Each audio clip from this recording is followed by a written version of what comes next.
Welcome everyone to the 2014 Sheep Genetics Leading Breeder Forum here in Wagga. First speaker today, we're just going to get straight into it because we've got an action-packed day, is Hamish Chandler, who's returned to sheep genetics as the manager. So he is assuring us that it is a genuine comeback, not a John Farnham number. But Hamish is going to give an update of the sheep genetics day. The toilets are just directly behind us there, and if you could please turn your mobile phones to silent, because it's the first shout, if it does ring. Okay, so ladies and gentlemen, Hamish Chandler. Righto, thank you very much, Luke. And as Luke said, welcome to the Leading Breeder Forum for 2014.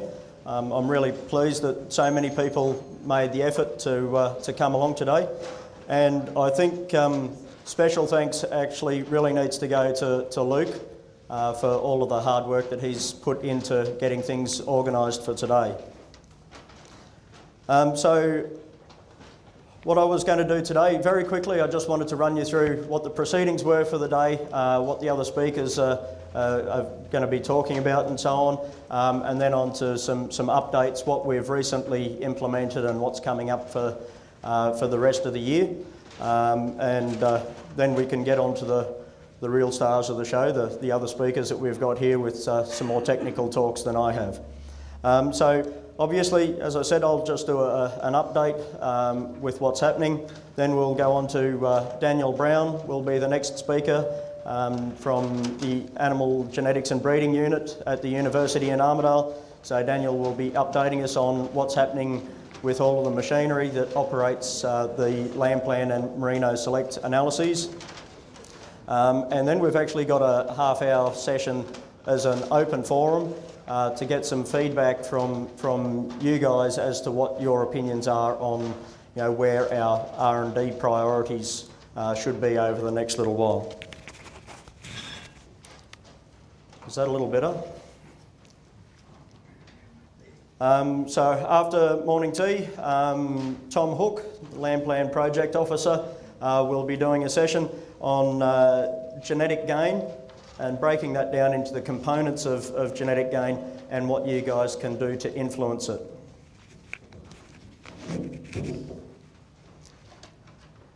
I'll try again.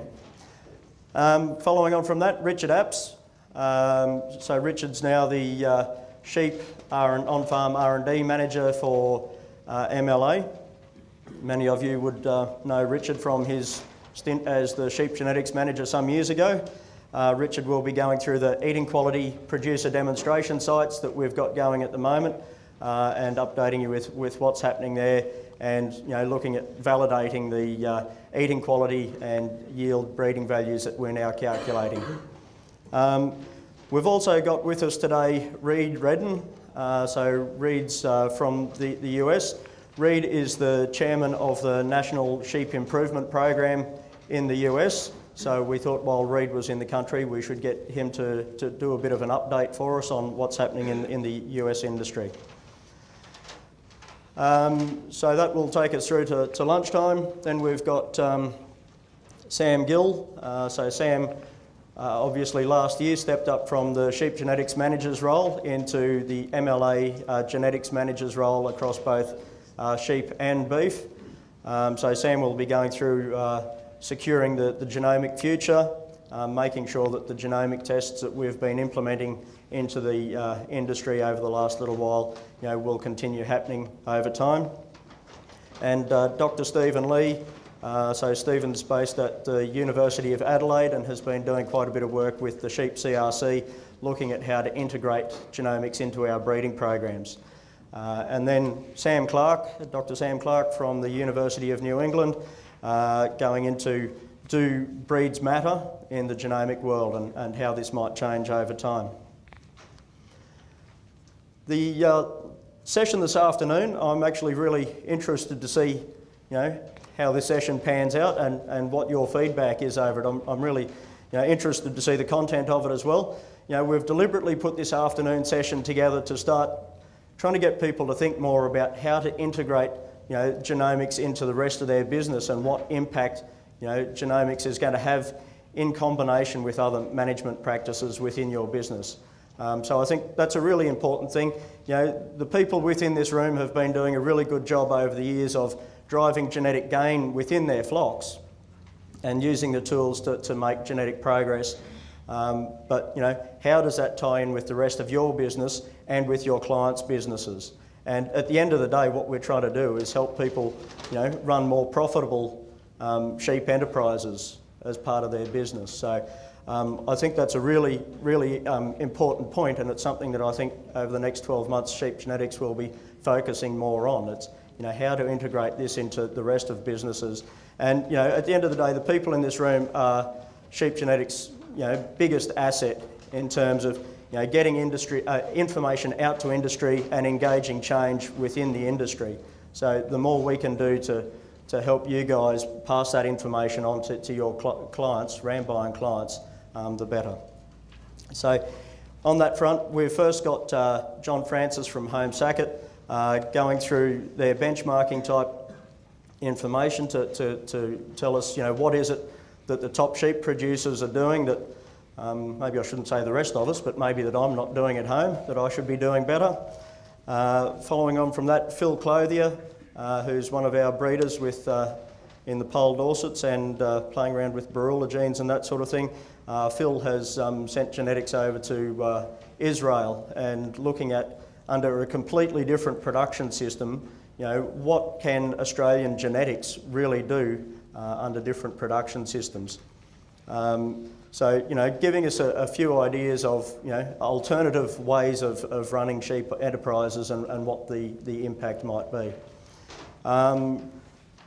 Brad Walmsley is with the New South Wales DPI based up in Armidale, and recently did a bit of work in the area of, you know, looking at what's holding us back. Is it genes or what we're feeding sheep that's holding us back? And, you know, are our sheep performing to their genetic potential?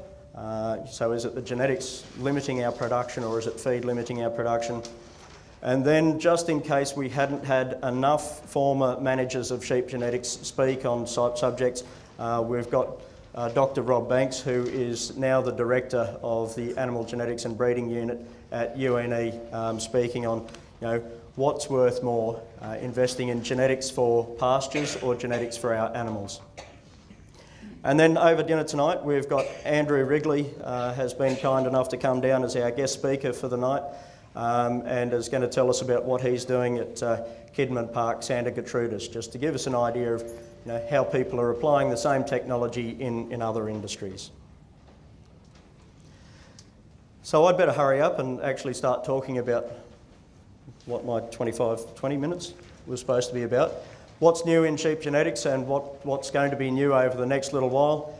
So we'll very quickly go through some genomics and how we're going to be reporting the information coming out of that. Software changes, new reports that we're dealing with, implementing mate cell, and some changes to indexes. So just as a quick reminder of what's happening on the genomics front, you know, most of you guys have been working with us over the last few years to get the genomics tests up and running, providing semen to the resource flocks so that we've got that reference population to go and take all of our measurements on and so on. So we're now at the stage of things basically being commercially available to industry. Both the parentage and pole test that's out there in the marketplace at $17 plus GST, available to everyone. And then the 12K chips, the chips that we've gone out to industry with to actually help get more information for calculating breeding values. So most of you would be aware that we were using the 50K chips as part of the research and development side of things. The 12K chip gives us a much cheaper way of industry taking that information and sending it back into us, and that's currently out there at $50 plus GST. So the CRC is still supporting us there, and has made available, as of late last year when we launched it, about 8,000 tests. Those tests can be ordered both through the Sheep CRC and the Sheep Genetics website. The 50K test that you would have been seeing as part of the trial work to get everything up and running is now largely just to be used within the resource flock to make sure that we can keep using the 12K tests effectively. So not really being used out in the commercial side of things. On the research front, there's still work being done looking at the 700K and tests and DNA sequencing to give us more information to work with and see whether we can start predicting across different breed groups and that sort of thing. The million-dollar question, I guess now, is how many animals should you guys as ram breeders be testing? And I'm not going to go into that in too much detail because Steve and Lee's talk later on today will be going through some of this information. But the rough rule of thumb is we're talking top 20% of your young rams a year is kind of the balance between the cost-benefit side of things, how much are these tests going to cost you, as opposed where should we be optimising our maximum rate of gain from using this technology. In the case of unfavourable genetic correlations and so on that might be at play, maybe there's an argument for doing a few more.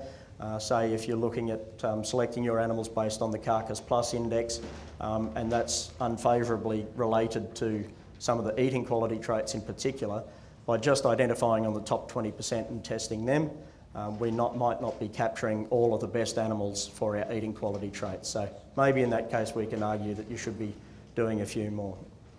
But to do a better job of dealing with individual breeders and working through the process of which animals should you be testing and how many of those animals, there's more work going on at the moment, and there's a training workshop coming up shortly in the next few weeks where the CRC and Sheep Genetics will be going through with people who are offering genetic services out in industry to give them the tools to be able to go out and sit down with breeders and give them a better idea of where are the benefits from this technology for your own enterprises.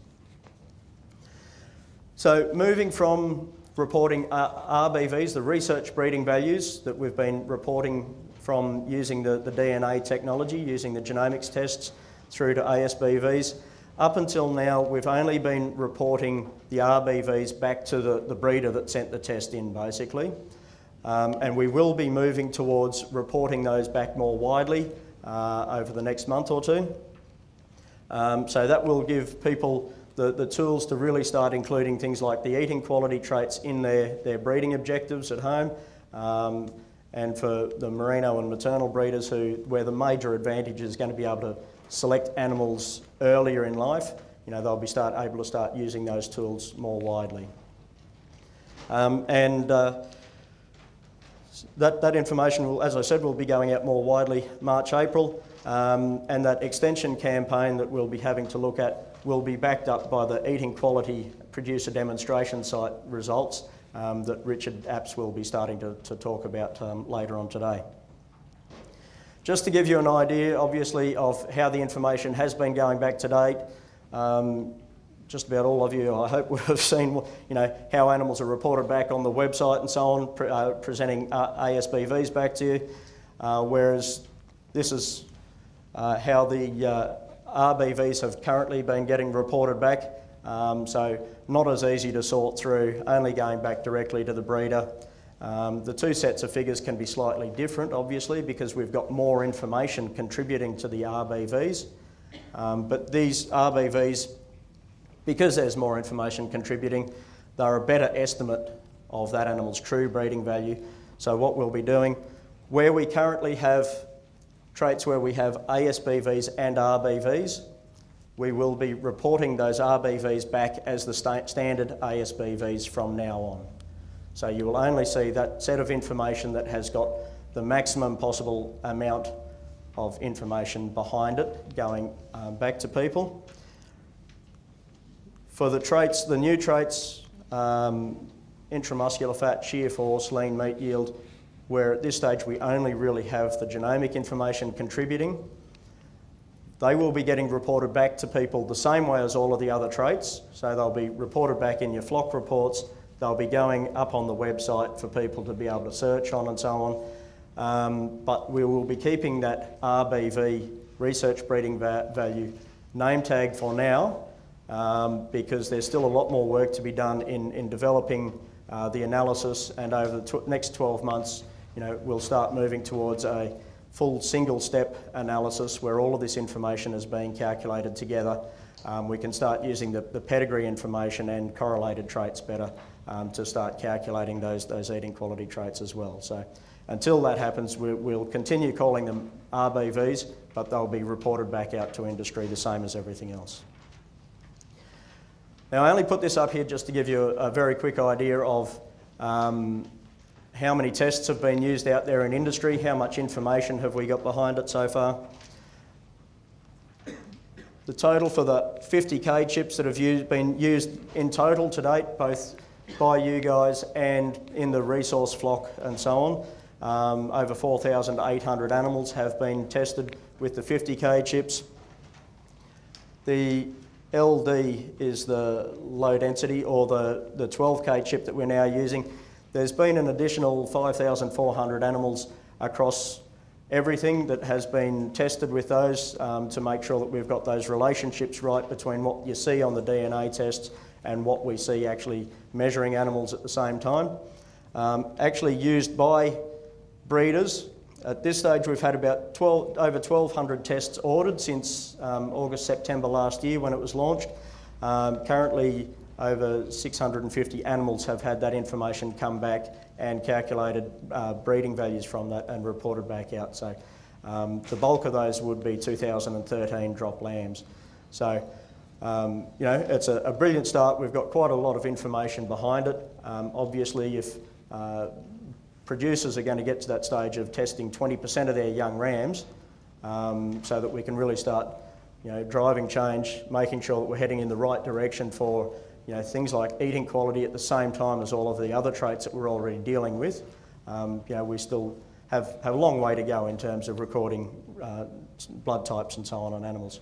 And the parentage chips, over 16,500 animals have used that parentage chip by now to give more accurate pedigree information. On the software front, those of you who have been using Pedigree Wizard over the years know that there's issues with running Pedigree Wizard on the newer computers, 64-bit operating systems. Pedigree Wizard hasn't been compatible with those computers, so we have now released Pedigree Master. Pedigree Master can be downloaded from the Sheep Genetics website, so that's to give us, you know, access to those same recording tools on newer computers and so on. So Pedigree Wizard won't be getting further upgrades to it over time. Pedigree Master is the new version that we'll be seeing, you know, more features and more updates built into it over time. In the commercial software side of things, we now have 3 of the commercially available software programs with full mating modules available. So Practical Systems Stockbook, Cool Perform, and so on from Sapien and Breed Elite all have a functional mating module in them available now. So for those of you who are running breeds where our reproductive rates are important to us, that's giving us ways to start collecting more specific information about, you know, AI dates, when this ewe was joined, you know, ram in, ram out dates, pregnancy scan information, and all of the outcomes of those different mating options. So it's going to give us a lot more information to work with to calculate much better fertility and reproductive breeding values from.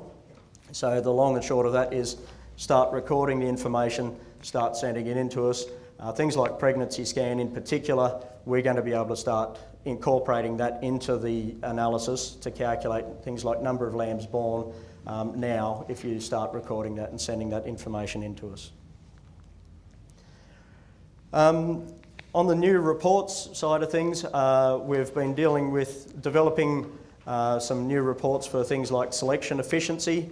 So I won't go into too much detail because I think Tom's going to do a little bit more on that later on.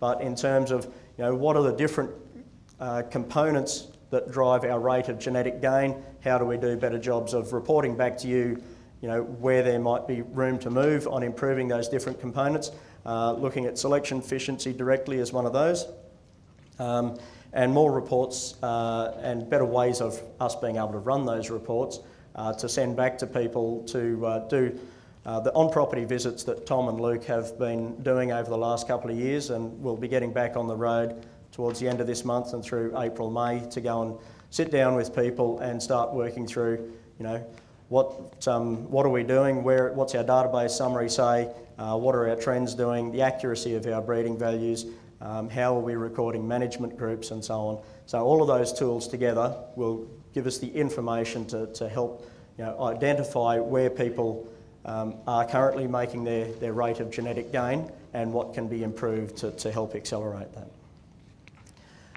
As I said, Tom will go through this in a little bit more detail, I think, but just to give you an idea of the selection efficiency tools that we're starting to develop, and this is very much a prototype version, so it will be easier for people to look at. But looking at over the different years, broken down for the different sexes, what proportion of the young rams in your flock are being retained as sires in the stud?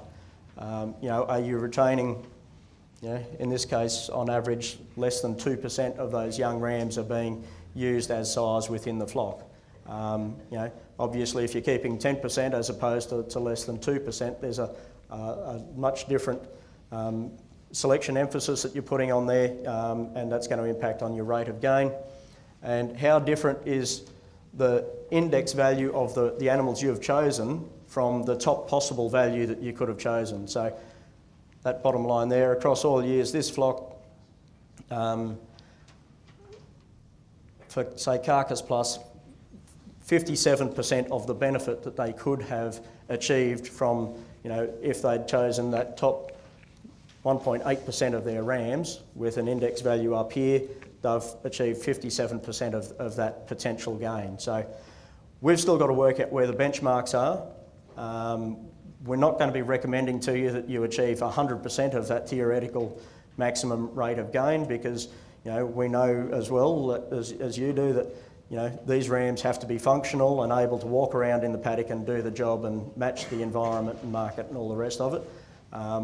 You know, I think these guys that are operating up around that 50 to 60%, you know, that might be a pretty feasible ballpark to be in. But it's going to give us more tools to work through with people to recommend, you know, where might changes be. On the elites listing side of things, so if you've been using the elites listings off the website over the years, we are going to change how we're doing that. Currently, that's been based on a downloadable program that we've got to keep going in and maintaining, similar to Pedigree Wizard, that only really operates on 32-bit computers, so the newer computers can't operate it. The other issue with it is that the elites listings, say for terminal size, it pulls out the top 300 animals based on the Lamb 2020 index. If you're wanting to rank that on Carcass Plus, it just resorts those top 300 on Carcass Plus. It doesn't reselect the top 300 on Carcass Plus. So we're going to change to a web search-based system, just some predetermined searches that you just go into the website, click on that, and it will use the web search system to pick up the exact list that you would have seen otherwise. There's going to be options there to download that using a PDF, all the rest of it. So for people who want to download it and save it to use later on, that's going to be an option. For people who don't have computers at home or aren't, you know, don't have reliable internet services, you know, we can save those searches and send them out for people quite easily. MateCell, so mate selection software, similar sort of capabilities to TGRM to help people balance up their rate of genetic progress with their inbreeding coefficients, so to manage keeping our inbreeding under control at the same time as maximising our genetic progress. We're currently getting that to the testing stage, so within the next month or two we will have it available online for you to use on demand. So if you want to go through yourself and work out, okay, how do I maximise progress for this particular index and keep my inbreeding coefficients under this level. So there'll be some base levels that people can use themselves, and if you want to go to a more complicated strategy, there'll be service providers around who can help you work through that. Merino Select indexes. We will be making some small modifications to the Merino Select indexes over the next month or two and getting those implemented into the analysis. So they were all reviewed comprehensively in the last couple of years, but we have had some feedback saying that there's a couple of things people would like done differently. Too much emphasis on staple strength and CV is probably the most common feedback. So across the three groups of indexes for the Merinos, the dual purpose Merino production and fibre production, obviously all with different amounts of emphasis between fibre diameter and fleece weight and amongst the growth and carcass traits. We will be going through and revising the emphasis in each of those based on updated market information for the fleece traits and the carcass information over the last 5 years. And we're expecting that the major change for, say, the dual purpose index is that there will be a lower emphasis on staple strength. Similarly for the Merino production index, that there will be a lower emphasis on staple strength, but there might be some tweaking there to micron premiums and so on as well. On the fibre production side of things, retaining a higher emphasis on the micron premiums and maintaining emphasis on worm egg count where it is, but lower emphasis again on staple strength and no emphasis on curvature. The market information coming back, there really hasn't been a premium in the marketplace for curvature over the last few years in any case, and putting emphasis on those traits is holding back gains in fleece weight and so on. So updating that with more up-to-date market information really. So I'd better hurry up and finish up. The boss in the corner is getting jumpy, but the last couple of things I did want to just make sure people were aware of. We are currently undergoing a couple of reviews, both from MLA and AWI. So MLA is currently conducting a review of their genetics investment in both beef, cattle and sheep. And AWI is running their genetic benchmarking consultation at the moment and looking for feedback from people who pay levies on wool basically. So just wanted to remind people that that's there and available. Submissions close on the 8th of March. So the documentation around that and the call for submissions is available on the AWI website. So just to finish off, I think the key aims for sheep genetics as a business unit over the rest of this year, of course we're going to be looking to continue getting the implementation of genomics into the analysis sorted out and fully operational for people. Continue developing those rate of genetic gain tools to help people identify where they might be able to make faster progress. And the third thing I think is really important is continue to work on improving customer service back to you guys and to help you provide more service back to your clients as well. The annual survey results indicate that people are generally reasonably happy with where our customer service levels are at, but I think there's always room for improvement there on our turnaround times and making sure that we're servicing clients properly. I'll leave it there and throw it open to any questions. Thanks, Hamish. We've got time for 2 quick questions, if anyone has any. Otherwise, I'm just going to put the microphone in your face and you're going to have to ask one. At least whistle. Yeah. So, Hamish, I'll start it then. So, mate, obviously some people here have used TGRM in the past. At the moment, they go through a licensed operator. What's sort of the plan for Mate Cell and its implementation to go forward? So over the next, so we're trying to get Mate Cell implemented as something available for people to use themselves off our website. So over the next 12 months as part of that development phase, we will be covering the licensing arrangement. So it will be available for people to use, sheep genetics clients to use at no cost. Once we see how it establishes out there in industry, we'll have to look again at what our cost recovery side of things is. But at this point in time, it's going to go out as at no charge. it won't be quite the same as what you can do with a full TGRM analysis. You know, TGRM will allow you to have individual traits kept within certain ranges and will offer a much higher, more comprehensive service. Matescell will be sort of the entry-level option, and there'll probably be a bit of differentiation there. If you want to get a bit more complicated, you can go to one of the service providers that are trained to use it. With your graph where you've got your rams, the percent used out of your own herd, and your genetic gain, is that across your whole breed with the rams you could have used, or just within herd? So we can do that at a number of different levels. So for some of the performance groups, for example, we can operate potentially across the whole of that performance group and see what percentage they are selecting. The table I put up in front of you there was just for that particular flock of your young animals coming through each year, what proportion are you selecting to go back into the breeding flock. We've since developed it to the next stage, looking at of all of the ewes that you've got available to select from this year. So the adult ewes that you lambed down last year and the maiden ewes coming through the system. You know, we could include all of that information to come up with your overall selection intensity that way as well. Trying to bring in outside size and so on, that's something that we're trying to handle the same way, of the size you used last year plus your young rams coming through.